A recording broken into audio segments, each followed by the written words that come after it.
All right, so after this, just people are coming after him. These were Syrian mercenaries, right? That came over the border. Right. So, and we haven't even mentioned the fact that this is all being orchestrated by the head Russian, essentially the equivalent of the CIA master and the head of the FBI. What is it? The SVR and the FSB. The head of the SVR and the FSB are working together. Yeah. So we also haven't mentioned that the reason they want him dead is because he has this list, another list. Right. The James family likes lists, and I want to talk about that list at the very end. Okay.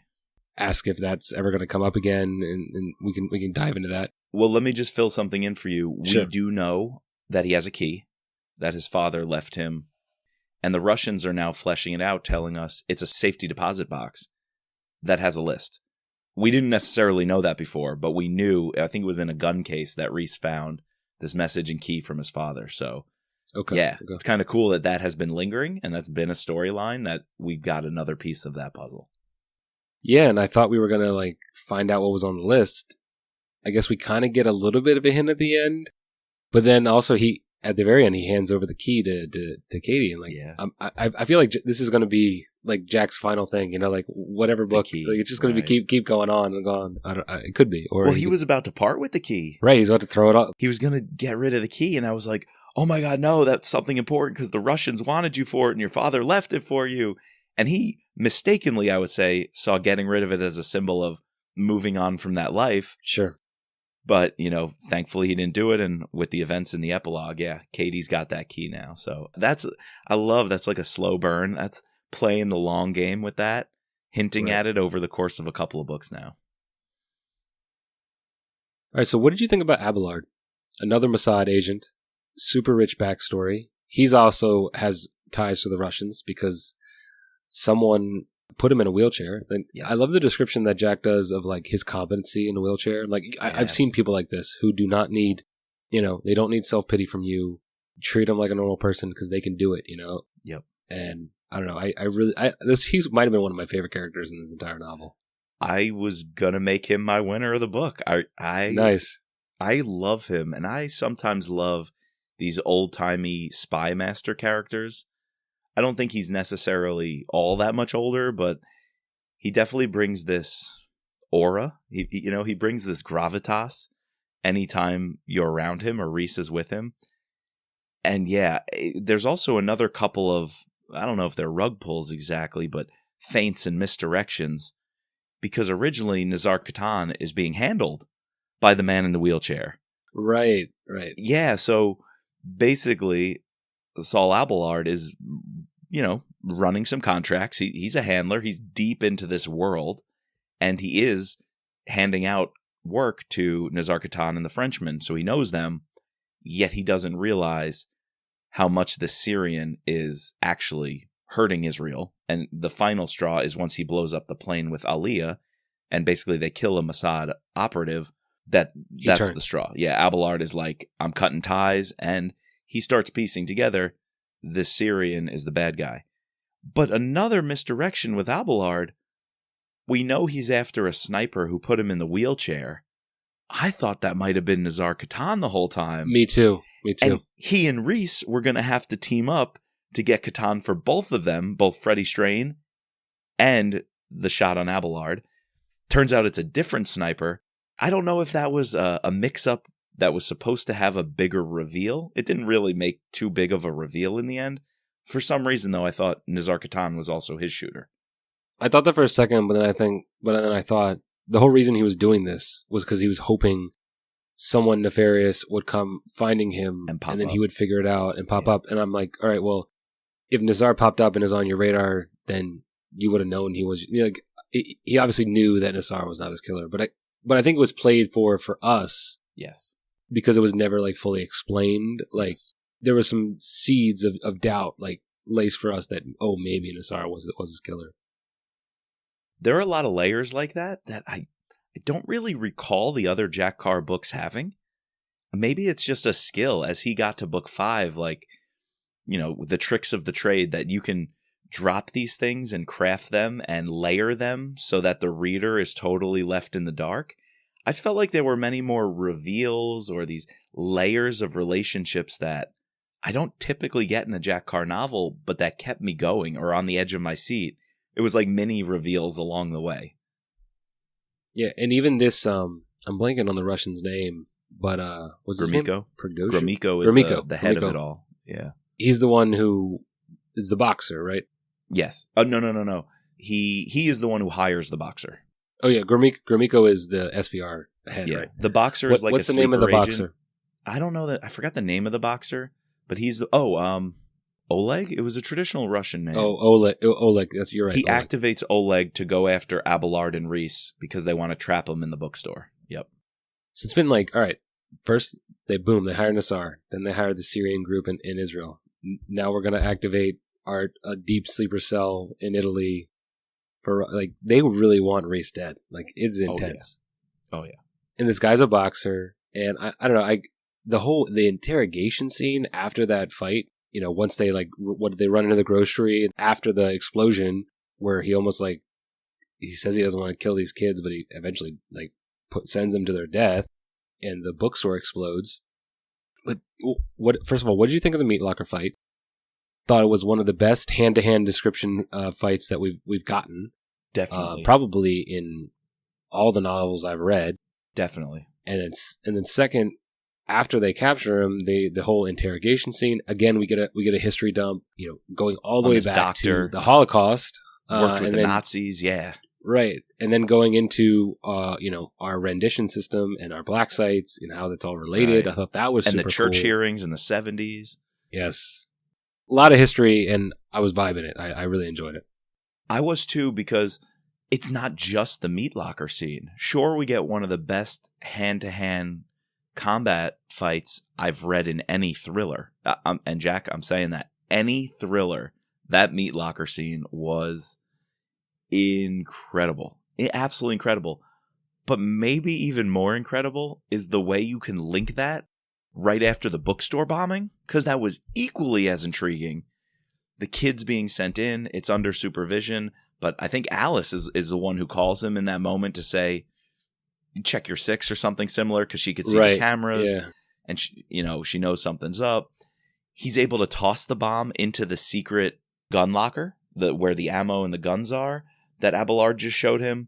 He realizes these kids are being hired by somebody, so not only do I have to survive the explosion, throwing the book bag into the gun safe, I then have to scrounge up bullets on the floor.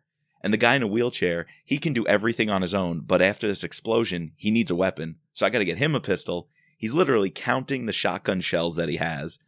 He's always improving his fighting position.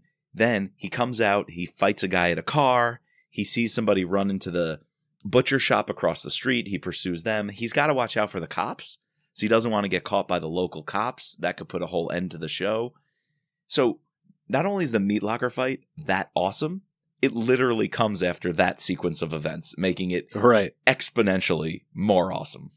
Yeah, no, very, very much so. Crazy. As we recap this book, it just keeps getting better and better. I don't know, I'm enjoying talking about it with you. Like, that's how much I've enjoyed this book. Same here. This book is a great one to talk out, because I closed it and I was like, man, that was a trip. But replaying it and talking about it, I'm just getting so jazzed. And so this all culminates finally with, this sniper battle, which I thought the sniper battle was going to be like the entire story. I thought it was going to be like enemy at the gates type story, where each of them were like, they were going to be in different places, and each of them were going to have them in their sights, and something was going to happen. Right. That was my expectation going in, knowing that obviously there's a sniper on the cover, and Nassar is a sniper, and they obviously have to go after each other. Right. But we finally get it, and we get it in Montenegro. We're a mini Brad Thor novel where we're hopping around different country after country. We're all over. And this is where, he begins to we really get to see how well of a tracker and hunter James Reece is, and how, while the enemy has contingencies, he also has contingencies, and he's gonna get you. So what did you think of the sniper showdown? Did you buy that, Reece was able to get there ahead of time, stake out? He sort of knew the guy's plan. that he was going to, I guess he didn't know exactly where Nassar was going to take the less advantaged space, but he knew he could track the Frenchman and ultimately use that to his advantage. Yeah. I mean, it was super cool. And I agree with you, particularly from the Dust Jacket cover and even the preface. Jack mentions it's going to be a sniper versus sniper story, and I'm really digging a cat and mouse game. We see that here. So, I kind of thought and maybe even wanted that to pop up a few times earlier in the book.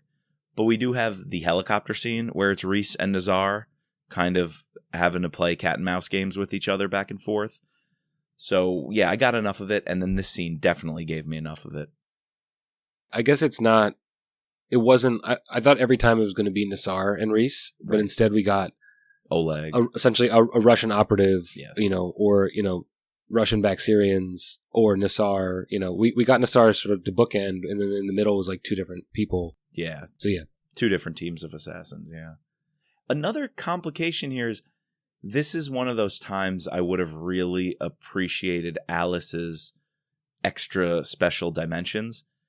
She essentially... She could have been used more here at the end. She's just tracking phones, right? Like, all this tech and all he's got is tracking a phone, which ends up being a decoy because Nassar Katan planted a decoy, but he knew it was a decoy. So I just thought there could have been something really cool here from Alice. For example, maybe she co-ops a drone. Like maybe she can just use the internet to co-opt a recreational drone or a photography drone somebody's using a mile away and like bring it over this area. Just and make like a blanket like map, real-time map of what's there. Yeah. And then be like, Reece, look at your phone. And she shows him like a 3D, like virtual or augmented reality of this mountainside that has all of the decoy and it has the Frenchman and it has Katan and it has his getaway route.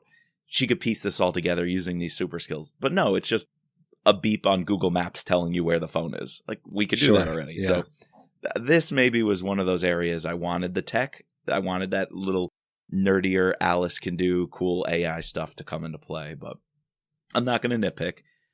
It was super cool. I love how Reece gets the drop on the Frenchman. He sets up the Frenchman to look like himself. And so he gets Qatar to take the shot, but he ends up just hitting nothing. He thinks Reece is dead. So Reece can pop out and stop him in his tracks as Katan is trying to get away, and he thinks he's in the clear. Oh, and then the conversation about contingency plans. Mm-hmm. How Nassar Katan is like, well, I have a contingency plan.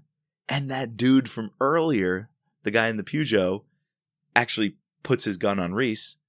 And the Reece goes, oh yeah, what'd you say about contingency plans? Boom. There's Abelard in a wheelchair who snipes him. Like, oh, just, it was very Star Wars or Austin Powers. I got you. No, I got you kind of thing. And then to culminate all that, we get the tomahawk kill. Oh, dude. Probably one of the coolest kills ever in the description of it. I'm glad he does it with the tomahawk, not a bullet. And it's Freddy's tomahawk. It's Freddy's tomahawk. Yes. Also, he thinks about forgiveness, and he tells Katan, "I forgive you," and then he kills him. What did you think about that? That was interesting. I thought he wasn't going to kill him there for a second. So I cringed a little. I'll be honest. You were like, "Oh, I hope you don't. I hope you do kill him." Like, I didn't want him to not kill him. He needed to kill him. I want him to kill him. He needed to kill him. That's why I kind of thought it was strange, this whole storyline of forgive your enemies. That was Mama Hastings' advice. Sure. That's what he thinks his dad means about finding patience and the right time to do it. So I just wasn't sure that tracking Nassar Katan, who's done all these things, was the right person for him to learn those lessons of forgiveness and patience. So it was like, I forgive you and then I kill you.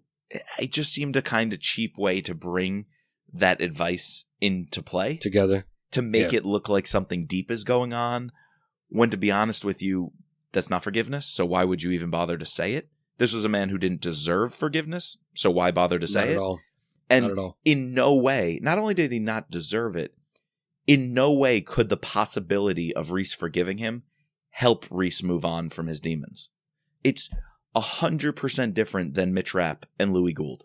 110% different from how important it was for himself, but also for Louis' family, that Mitch could forgive him. There was a family involved. There was the possibility of atonement. There was the possibility of getting out of the game. Nazar-Katan, none of that. Dude's got to die. Like, that's the whole point of this book. So why bring in the forgiveness plotline? It didn't ring authentic to me. It wasn't necessary. And it ended up the way it played out feeling a little cheap. Yeah. Probably my biggest criticism, besides the way Alice is used in a limited way. Yeah, no, I would agree with that. So I guess to follow up on that, what did you think of the epilogue and how we get this cliffhanger of an ending with the president getting killed? It felt, I don't know, it was like freaking crazy. I thought it was going to end with him just proposing to Katie. Yeah. And then saying, I'm getting out. And that was it. I was so torn because I kind of wanted that for Reece. Yeah, me too. He's able to finally connect with this voice of his father. He's able to see Lucy and not get super angry or crazy. He's like able to accept her as this memory. He's able to take the Hastings advice and try to learn patience. So I felt like he rightfully deserved a moment to just be present, love this girl, and commit to her. So I don't know. Would I have been disappointed, though, if it ended that way? Probably. I think it was one of those, you can't have your cake and eat it too. I was like, right. I know Reece deserved that moment of peace and the way the meal's described, and it's a 2-bottle of wine night. We've all been there. You know, they go to bed, right? Shortly before Had one this. last night. He deserves this. They deserve it. Yes, give me some of this. But I would have been so disappointed if it ended there. Like, I wanted it, but I didn't want it. Right. No, I agree with you. And it's super intriguing to set this up. You know, it's like, is it the Russians who did this? Like, it has to be, right? Or is it Alice? He purposely, I guess we didn't even talk about the killing of the SVR head. But, yeah, or is it Alice? But she's the one who calls him and tells him to turn on the radio or, like, watch your, you know. True. But, you know, she could just be doing that. Yeah, because I thought it was interesting how he goes and kills the SVR guy, but he doesn't kill the FBI head. FSB.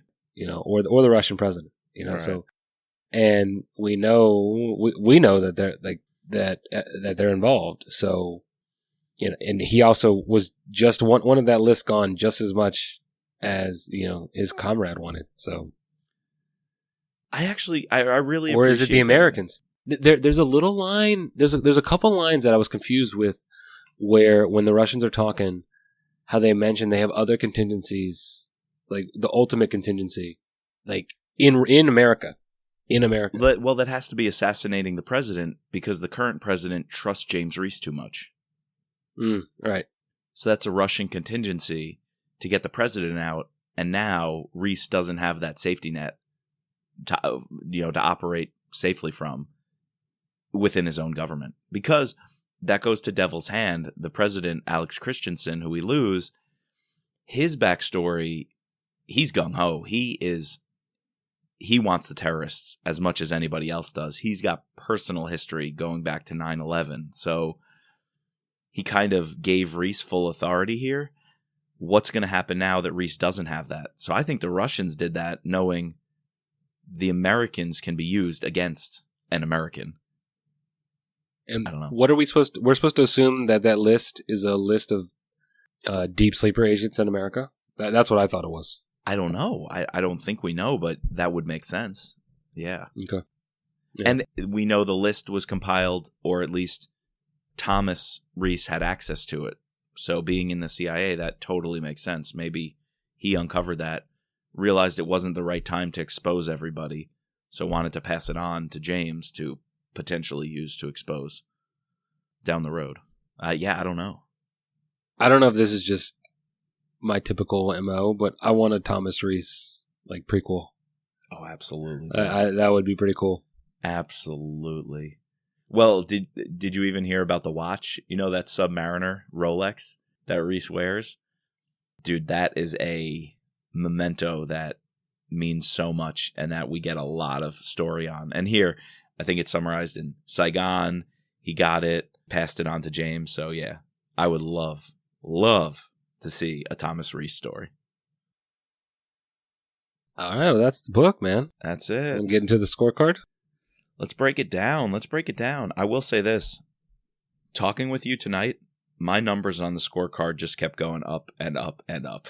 Yeah, me too. I kept changing them because I realized, like, when I finish the book and then I immediately do the scorecard, sometimes I forget like some things, and I'm like sort of quick to judge. Yeah. But like as we're talking about something, I'm like, oh, like yeah, no, that's that. So I've upped it, but yeah, right off the bat, action was a 9 for me. Like, yes. Not a full 10 out of 10 because it was a little bit slow to come, but once we got it, yes, it was there in your face, ready to go. And then for plot, I gave it an 8 because I thought the plot was very good, but there were some spots where like either I was left wanting more, maybe I was a little confused, or like, we just went through the whole, like while the sniper scene at the end was, and the ultimate death of Nassar was cool, it was kind of like quick to wrap up. And like you said, like I thought this was going to be a full sniper on sniper, like true, Nassar had him in his sights, or Reece had Nassar in his sights, and they escape. And while we got like a version of that, it was a little bit different. So, solid 8. That's a good score. I'm in the same boat. I liked your reference to Enemy at the Gates, the movie earlier. Great movie. Great movie. Something like that kept up throughout the plot with the sniper on sniper. Maybe even just 1 or 2 more times earlier. Oh, that would have been really cool. So 9 on action. Would have given it that perfect 10. Beginning was a bit slow, but literally after that, some of the best action scenes I've read in a long while. So 9 out of 10. Plot 8 out of 10 for the same reasons. And buy-in, I might have gone lower before we spoke, partially about Alice, partially about really buying Reece and Aaliyah's relationship and history. But no, we talked it through, and I'm like, wow, Jack really made all these connections. It was all there. Yeah, no, he did. So I'm going 4 out of 5 on buy-in. Yeah, no, everything you just said, I'm going the same. Initially I had the buy-in lower. Yeah. And then as we talked about it, I was like, no, actually, I buy everything in this book, like, yep. And like, it would have been lower maybe if he had used more Alice. Like I would have believed it less, like if so he sort of played that a little bit to elevate the sort of more believability of the story. True. Yeah, it was good balance. I think a couple things with Alice could have been tweaked to bring her up more. Sure. And I would have bought it, right? Look at the world we're living in with tech. Yeah. I would have bought Alice doing some more creepy tech stuff.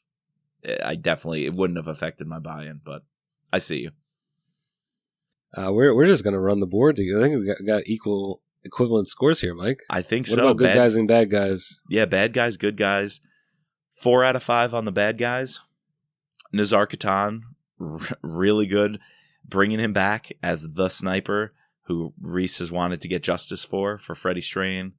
Loved that connection, bringing it full circle. The Frenchman, good. Like, yeah. He's a sidekick. Sure, he was there. Oleg, this boxer that was brought in, was a really cool guy. Like the sleeper that you activate. He can go to Italy, set up this bookshop operation. Like, yeah, those guys freak me out because they could be called at any time to go run an op like this. Gromyko and the FSB director, yeah, some of their conversations were really cool, being inside the Kremlin and inside the different security and intelligence operations inside Russia. Really cool. 4 out of 5. Yeah, same here. With that, and then I thought the good guys, we get a little bit more insight, or at least I got a little more insight into the Hastings. Eventually, like Abelard is a a good character. I guess Aaliyah, is a confidant of Reece, and we get her complete backstory. Alice is a good guy. I got to meet the president, who I eventually he dies, but I liked him. We get a little bit more insight into Katie. So yeah, no, I like the cast of characters that Reece has to help. Oh, and that we only meet him a little bit, but his like SEAL friend who is there on the helicopter and almost dies, but he's able to, because he got kicked out of the side. Yes. When they're taking down Nassar, like he was a cool character. You want to know something? That list you just went through, makes me give this a 5 out of 5 for good guys. That was an awesome. It's a lot of good guys. It's awesome good guys. Cast of characters you just read. And even and Tuvia. Tuvia, I was just going to say, this is going to sound crazy, but a guy who obviously works for Mossad, who drives him from the airfield, just the conversations they had of who he was and how he and Reece kicked it off was just an awesome couple of chapters with that dude. A 5 out of 5 on the good guys. I'm loving it. And Abelard. Oh, man, Abelard is a G. Yeah, definitely. So, yeah, that's a good score. All right, so setting. Initially, I gave the setting... I wasn't, like, thinking about the setting, but then as we were talking about it, like, I was like, wait, no. We're in, like, a mini Brad Thor novel. He island hops. Some of the descriptions, especially of Israel... Yes. And in the beginning of Burkina Faso, yes, they talk about, like, you know, Rhodesia a little bit when bringing back in the Hastings, and then, you know, we get a description of Montenegro, and we even get like a description of Berlin, you know, because in the woods and stuff like that. So yeah, Jack is upping his game, at least for me, relative to Terminal List in terms of describing the setting and going different places. So yeah. I'm going to give it a 4 out of 5. I initially, closing the book might have been lower, but then I thought back. I was like, no, that kibbutz scene in Israel, I was all in. I was there. And then the bookshop, I was like, no, I could feel in Italy. streets. Yeah. I could feel the streets of Turin and what this bookshop would look like and how it was described in a predominantly ethnic neighborhood. And I'm like, that makes sense for a European kind of suburb part of one of these big cities. Absolutely. So yeah, 4 out of 5 on the setting. Exactly what you said. Unfortunately, we do have to judge a book by the cover. And in this case, I don't think the cover game is all that strong. How do you feel about this? I'm not a huge fan of the covers for the Jack Carr novels. None of them are really, and it could be my bias. I don't love people on covers. Right. And we mentioned this during Terminal List, so I'm talking about it again. Sorry. But yeah, nothing, I don't know. We had a discussion about whether or not it's the same guy in every picture. I could believe this is the same big burly dude from the Terminal List or on Savage Son, whatever. But again, like, while I do like the color scheme of cover A, which is the OG cover, it makes me think that there's going to be like this sniper on sniper battle, and I'm guessing this is, you know, ultimately a depiction of the final scene, right? But, you know, not the greatest cover. So cover B is actually kind of cool with the helicopter explosion. That's probably the best cover if I had to pick the best cover. And then we get this a girl's eyes, and what is the other thing next to her eyes? Is that supposed to be Alice? No, that's a sniper, dude. That's looking down a sniper, I thought. Oh, right. But it looks kind of like a girl, like a female eye, doesn't it? You know, it does. That I didn't consider that, but it kind of maybe does. Not. But it doesn't have to be, right? Yeah. Sure. I don't think it has to be. That would have been cool if it was like the Alice goggles. Alice goggles. Right. I just coined that. No, the helicopter explosion on this cover B, and I think, guys, that's going to be the paperback, which isn't released yet. I think that's the one that's going to be the paperback, if I read that correctly.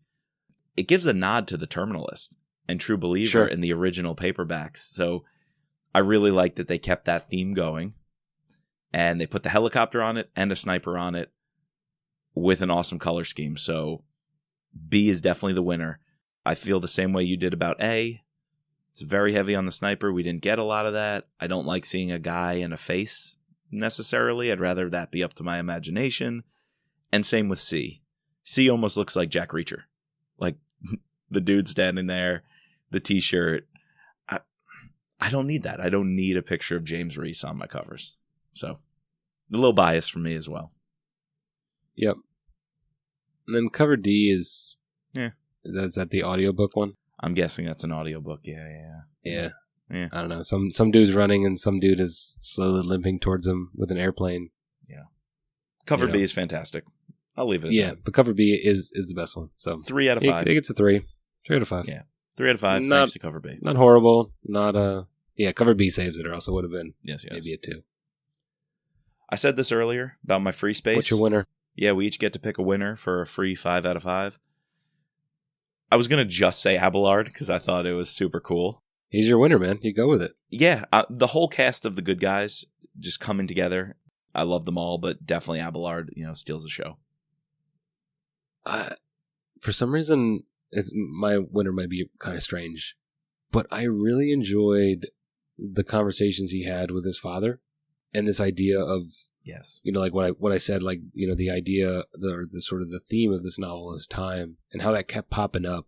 Yes. And how it was related to this idea of him wanting to get out and wanting to start a new life and the whole, epilogue scene. It must have been the way that, like, Ray Porter kept saying time and his angelic voice, bringing it back. Because oftentimes it came when he was in the midst of battle.